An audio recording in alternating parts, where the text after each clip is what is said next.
ओम नमः सिद्धिभ्यः।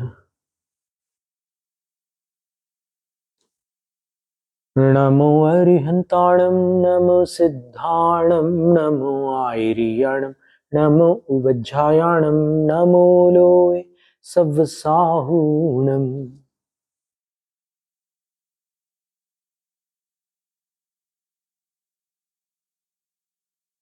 समंत भद्राचार्य ने भगवान वर्धमान महावीर स्वामी को रत्नकंड श्रावकाचार्य के मंगलाचरण में इस प्रकार नमस्कार किया है।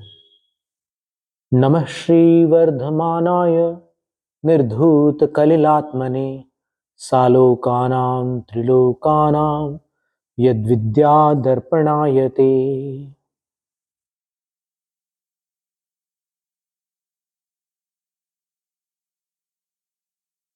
सर्व वंदनीयों का वंदन, सर्व अर्चनीयों के लिए अर्चन, सर्व पूजनीयों के लिए पूजन और सर्व नमस्करणीयों के लिए नमन।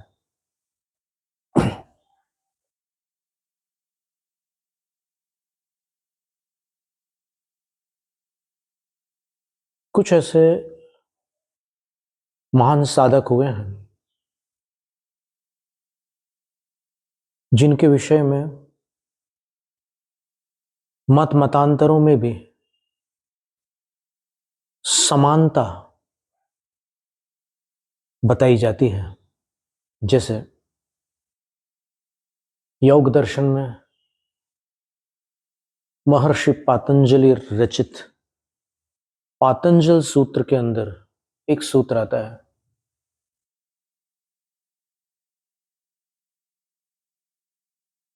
अहिंसा प्रतिष्ठायाम तत्सन्निधौ वैरत्यागः। अहिंसायाः प्रतिष्ठायाम सत्याम वैरस्य त्यागः भवति। जब किसी साधक के हृदय में अहिंसा प्रतिष्ठित हो जाती है, विराजमान हो जाती है, तब उनके सानिध्य में वैरी प्राणियों का वैर छूट जाता है। वो एक दूसरे के प्रति वैर का त्याग कर देते हैं। ये स्थिति कई योगियों के चरण मूल में देखने को मिलती है। अतीत काल में ऐसा सुना भी जाता है कि ऐसे कई साधक हुए हैं। आज वर्तमान में भी कुछ ऐसे साधक हुए हैं। जैसे 100 वर्ष पूर्व समडोली में चतुर्विद संघ सानिध्य में जिनका आचार्य पदारोहण हुआ था, जो कुछ वर्षों से साधना रत थे, गुफाओं में ध्यान करने की उनको धुन थी। वो कहीं भी कोई ऐसा स्थान मिल जाता था तो एकांत में जाकर के ध्यानस्थ हो जाते थे, और कोई ज्यादा जानता नहीं था उस काल में उनको। लेकिन प्रथम बार जब किसी 100 वर्ष पुराने एक पत्रक में एक लेख प्रकाशित हुआ कि विज्ञान के इस उन्नत युग में, जहां चारों ओर नए नए आविष्कारों का प्रचार प्रसार है, कौन कल्पना कर सकता है कि कोई भारत देश का ऐसा योगी गुफाओं में ध्यान में बैठा रहता है कि जिसके सानिध्य में सर्प आदि हिंस्र प्राणी शांति की अनुभूति करते हैं। आचार्य शांति सागर महाराज श्री के जीवन काल में ऐसे अनेक प्रसंग हैं। 5 बार तो उनके शरीर पर सांप लिपट गए, और कम से कम 2-3 बार तो उनके पास शेर आ गया। लेकिन उनके किसी भी चित्र में आप देखें, जो उस काल के चित्र आज उपलब्ध है सौभाग्य से, उन चित्रों को अपन देखें तो उनकी आंखों में ऐसा लगता है जैसे करुणा झर रही हो। जिनेंद्र वर्णी जी कहते थे कि आंखें हृदय की भाषा बोलती है और जिह्वा मन की।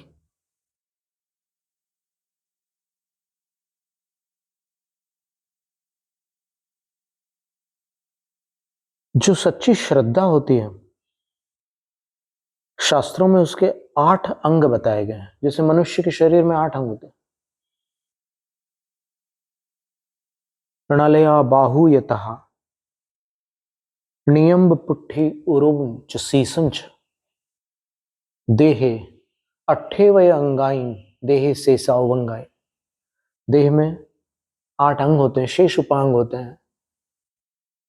2 हाथ, 2 पैर, नितंब पीठ, वक्षस्थल और शीर्ष। वैसे ही ये जो सच्ची श्रद्धा, जिसको सम्यक दर्शन कहा है, सम्यक दर्शन शब्द हमने जैन शास्त्रों में तो पढ़ा ही है। योग वाशिष्ठ महारामायण में भी महर्षि वाल्मीकि ने सम्यक दर्शन शब्द का प्रयोग किया है। तो सम्यक, समंचतीति सम्यक, जो भली भांति पूज्य है, ऐसा श्रद्धान सम्यक दर्शन है। उसके 8 अंग। जिनेन्द्र वर्णी जी ने उन 8 अंगों में वात्सल्य को प्रकाशित किया है। देखिए कितने सुंदर सुंदर ढंग से उन्होंने इसका वर्णन किया। जगत की प्रत्येक समस्या का समाधान इसमें निकल आता है।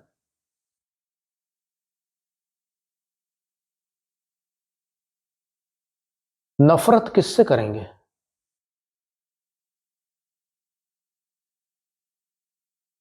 अपन जो करते हैं वही पाते हैं।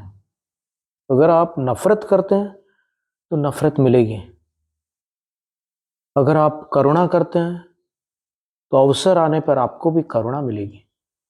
अगर आप वात्सल्य, निष्काम प्रेम सबको बांटते हैं तो आपको भी वही प्राप्त होगा। सम्यक दर्शन के 8 अंगों में पहला है निशंकित अंग। उस निशंकित अंग में जिसके प्रति अपना समर्पण होता है, जिसके प्रति अपनी भक्ति होती है, जिसके प्रति अपनी श्रद्धा आस्था होती है, उसके प्रति एक पवित्र प्रेम होता है। और जहां पवित्र प्रेम होता है वहां शंका नहीं होती। इसका नाम है निशंकित अंग। वहां कांक्षा नहीं होती। प्रेम, जो पवित्र प्रेम है, वो देना चाहता है, पाना नहीं चाहता। भले उसको सब कुछ मिल जाए लेकिन उसके अंदर कामना नहीं है। निष्कांक्षित अंग। तीसरा अंग है निर्विचिकित्सा। उसके अंदर ग्लानि नहीं होती, घृणा नहीं होती। जैसे मां का बच्चे के प्रति प्रगाढ़ स्नेह होता है, प्रेम होता है, तो बच्चा यदि धूली धूसरित हो,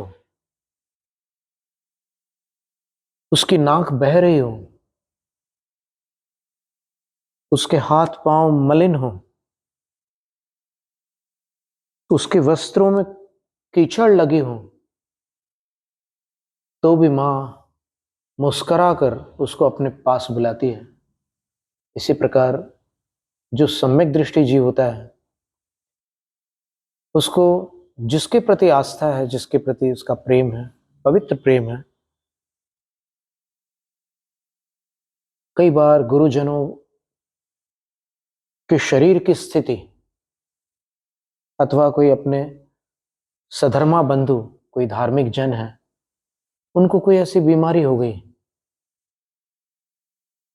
कि उनके शरीर से कोई घाव बहने लग जाए, सेवा में ग्लानि बाधक बनती है। तो वो जब अपने गुरुजनों की, अपने अन्य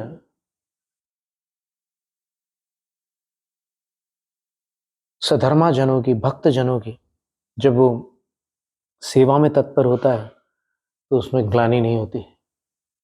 बड़े प्रेम से वो बोलता है कि आप चिंता मत करो, ठीक है ना, ये शरीर का ऐसा ही धर्म है, शरीर से जो भी बहता है उसका वैसा स्वरूप है। तुम तो जीव हो ना, तुमसे मुझे कोई घृणा नहीं है, और ये जो स्राव बह रहा है उसके प्रति भी मुझे कोई ग्लानि नहीं है।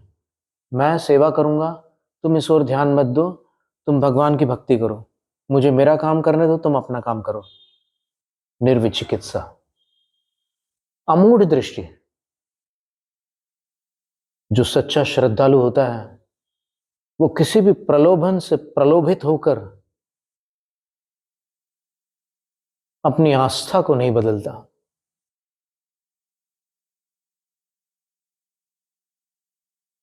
और जो प्रलोभन में आकर आस्था को बदल दे उसकी आस्था आस्था थी ही नहीं, ये प्रमाणित होता है। अमूढ़ दृष्टि। फिर जब भक्तजन भी इंसान है, गुजराती में कहावत है, मानव मात्र भूल ना पात्र। जितने मानव है सब भूल के पात्र हैं, सबसे भूलें होती है। तो भूलों को प्रकाशित न करते हुए, उनका प्रचार प्रसार न करते हुए, अरे वो बहुत बेकार आदमी है, तुमको क्या पता, मैं बताता हूं उसका रहस्य क्या है, नहीं, कोई आवश्यकता नहीं। वो भगवान का भक्त है ना, गलती हो गई कोई बात नहीं, उसका प्रचार नहीं करेगा। आचार्य शांति सागर महाराज श्री से किसी ने पूछा कि अगर कोई गलती करता है, हम उसकी आराधना करते हैं, हम उसकी पूजा करते हैं, पर उससे बार बार गलती होती है तो हम क्या करें? साधु होकर अगर कोई गलती करे तो क्या करना? बोले कि उनकी गलती में सहभागी नहीं बनना और प्रचारित नहीं करना, क्योंकि प्रचारित करने पर कुछ ऐसी बुद्धि वाले लोग होते हैं जो एक की गलती को जान लेने पर सबको गलत समझना प्रारंभ कर देते हैं।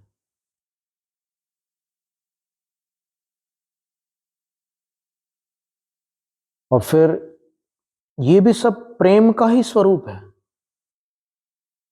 इतना प्रेम है धर्मात्मा के प्रति की गलती हो रही है फिर भी उसको प्रकाशित नहीं कर रहा, उसको सुधारने का प्रयास करेगा। स्थितिकरण। कोई श्रद्धा से डगमगा रहा है, कोई क्रियाओं से शिथिल हो रहा है, तो उसको युक्ति से, उपाय से, तरकीब से, विवेक से और आगम से सन्मार्ग में स्थिर करना।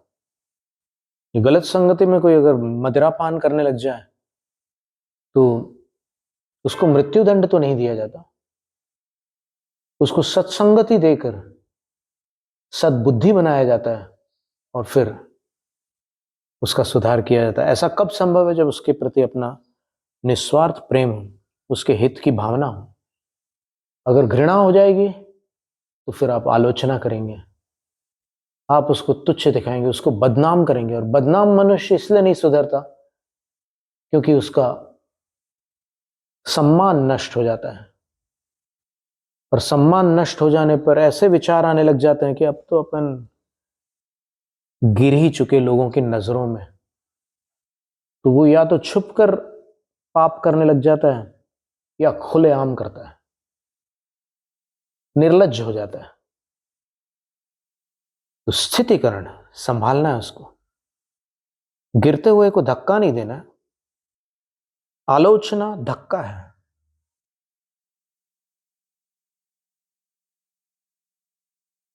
और प्रेम से उसका स्थितिकरण होता है, बहुत युक्ति से होता है। कई ऐसे ऐसे उदाहरण हैं शास्त्रों में कि गिरने वालों को कैसे संभाला गया,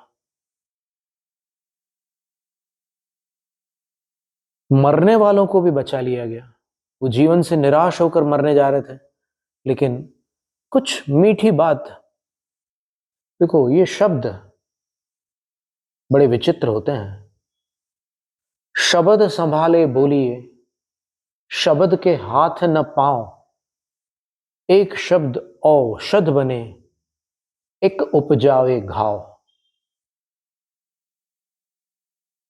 बोली का घाव गोली से भी ज्यादा गहरा होता है, इसलिए ऐसे वचन त्याज्य हैं। स्थितिकरण। फिर वात्सल्य तो साक्षात वात्सल्य स्वरूप है। वात्सल्य में आदर भी समन्वित होता है अपने समूह वालों के प्रति। धर्म स्नेह है, जैसे गाय का बछड़े से स्नेह होता है, वो उसको चाटती है, वो गड्ढे में जाता है तो वो गड्ढे में चली जाती है गाय उसके पीछे पीछे। उस पर अगर कोई जंगली जानवर आक्रमण करता है तो गाय सामने आ जाती है, अपने जीते जी बछड़े पर आंच नहीं आने देती। इसी प्रकार धर्मात्मा दूसरे धर्मात्मा की रक्षा करते हैं। निष्काम प्रेम, पवित्र प्रेम जिनमें होता है, वो स्वार्थ पुष्टि का नहीं सोचते, वो उसकी भलाई का सोचते हैं। वात्सल्य और प्रभावना। अगर आपको धर्म से प्रेम होगा तो आपके अंदर ये भावना होगी कि काश इस अमृत का पान और भी लोग करें, तो आप उसकी प्रभावना करेंगे। प्रभावना के बहुत सारे उपाय हैं। दान करके प्रभावना की जाती है, तप करके प्रभावना की जाती है, पूजा करके भी प्रभावना की जाती है, ज्ञान के द्वारा भी प्रभावना की जाती है, और कभी कभी विद्या बल से भी प्रभावना की जाती है। तो सबको एक होने का ये संदेश है। आज अंतिम तीर्थंकर भगवान महावीर स्वामी की जन्म जयंती है।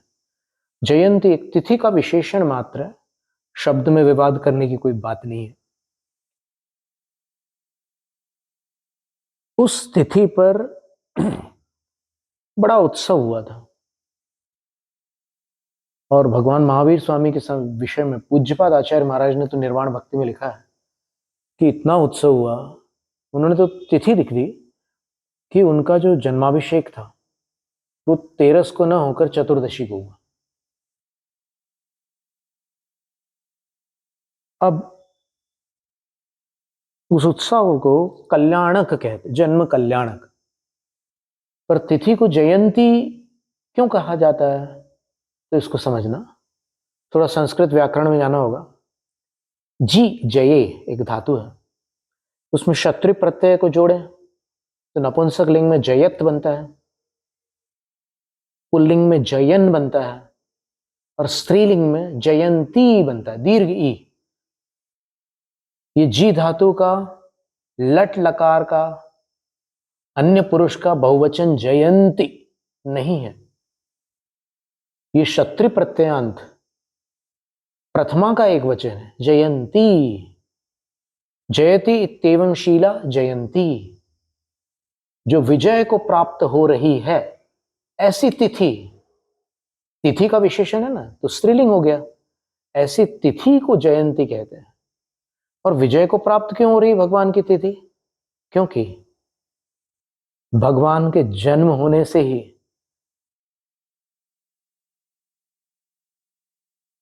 जो उनके मार्ग को अपनाने वाले हैं वो विकारों पर विजय प्राप्त कर रहे हैं, अंतरंग शत्रुओं को जीतने में तत्पर हुए हैं। तो जीतने में तत्पर करने वाली जो तिथि है उसको जयंती कहने में कोई व्याकरण से अथवा सिद्धांत से आपत्ति नहीं आती। नहीं, हम जयंती नहीं बोलेंगे, जयंती बोलना गलत है, जयंती तो दूसरे लोग बोलते हैं। अरे दूसरे और अपने, अयम निज परोवेति गणना लघु चेतसाम। छोटे दिल वालों के ये विचार होते हैं कि हम वो, ये जो गणना है छोटे दिल वालों की है। उदार चरितानाम तु वसुधैव कुटुंबकम। और जो बड़े आचरण वाले होते हैं, महान लोग होते हैं, उनके लिए सारी धरती एक कुटुंब होती है। इसलिए हम और वो ऐसा भाग मत करो। भगवान महावीर स्वामी के विषय में हम यही बताना चाह रहे थे पातंजल योग सूत्र के माध्यम से कि तत्सन्निधौ वैर त्याग, उनके सानिध्य में वैर छूट जाता था, वैरी जीवों का वैर छूट जाता था। जानवर आते हैं, पक्षी आते हैं, सब मिल मिल करके उनके चरण सानिध्य में बैठते थे। राजा महाराजा आते थे, गरीब आते थे, चांडाल आते थे। यमपाल चांडाल ने अहिंसा व्रत लिया था। तो ये सारी चर्चाएं आती है। अब जिनकी जितनी मर्यादा है वो उस मर्यादा में व्यवस्थित रहते हैं। ऐसा कोई अव्यवस्था वाला काम तो होता नहीं। अब ये नहीं है कि शेर आकर के एकदम मनुष्यों के बीच में बैठ जाए तो मनुष्य उठ के भाग जाए, ऐसा नहीं। सब यथास्थान अपना लाभ लेते थे भगवान के सानिध्य का। और वो महायोगी थे, महाश्रमण थे।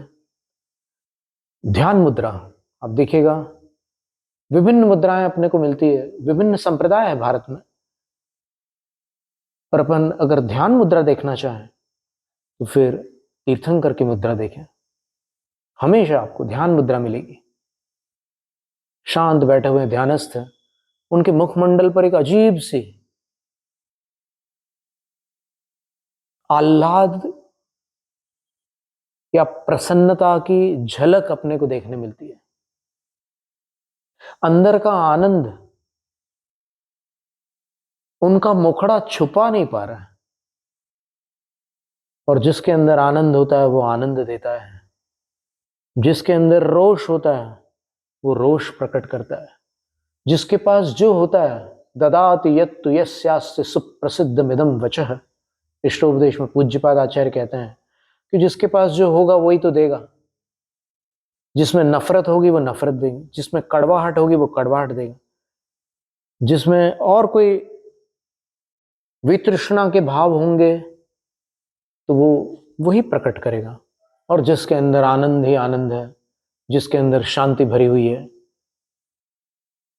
वो वही बांटते हैं। जिसके अंदर ज्ञान भरा हुआ है वो ज्ञान प्रदान करते हैं। तो आज अपन थोड़ा एकता के विषय में सोचें। कब तक कितने टुकड़े करते रहेंगे अपन आपस में एक दूसरे के, कितने समूह में बंटते रहेंगे? हद हो गई। 10 साल होते हैं एक ग्रुप नया बन जाता है, फिर नया बन जाता है। कितने ग्रुप्स बनाएंगे आप? भगवान ने दीवार खड़ी करना नहीं सिखाया। दीवार गिराकर सब एक हो जाओ, ये उनका संदेश है। जियो और जीने दो।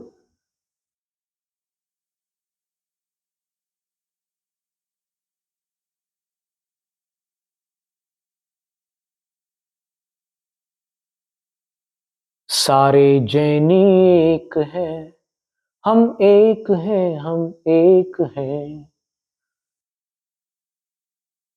वीतराग सर्वज्ञ हितैषी, होते तीर्थंकर 24। हम जैनों की सब शाखाएं, उन्हें मानती अपना ईश। अनेकांत स्याद्वाद हमारा, हर विवाद का करता अंत। त्यागी वैरागी तपधारी, होते सदा हमारे संत।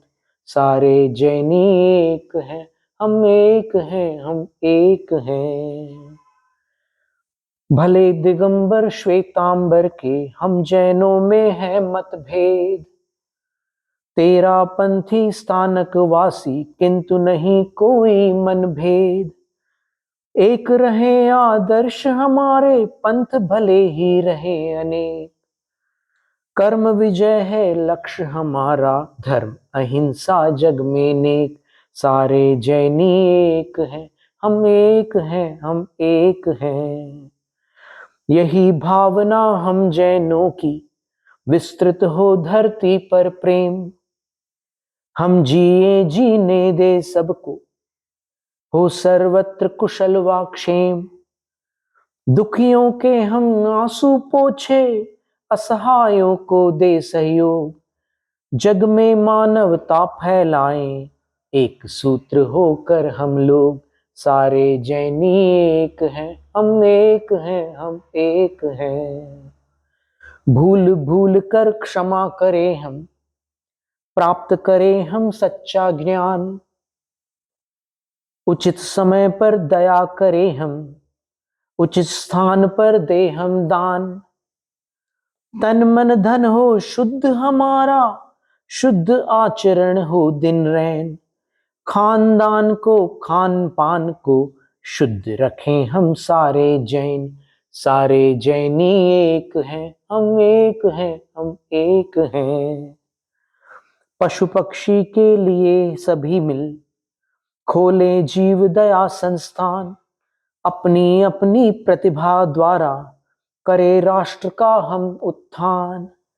महामंत्र पर भक्तामर पर हर जैनी रखता विश्वास, अंत समय जब सब कुछ छूटे यही रहे जैनी के पास। सारे जैनी एक हैं, हम एक हैं, हम एक हैं। सारे जैनी एक हैं, हम एक हैं, हम एक हैं।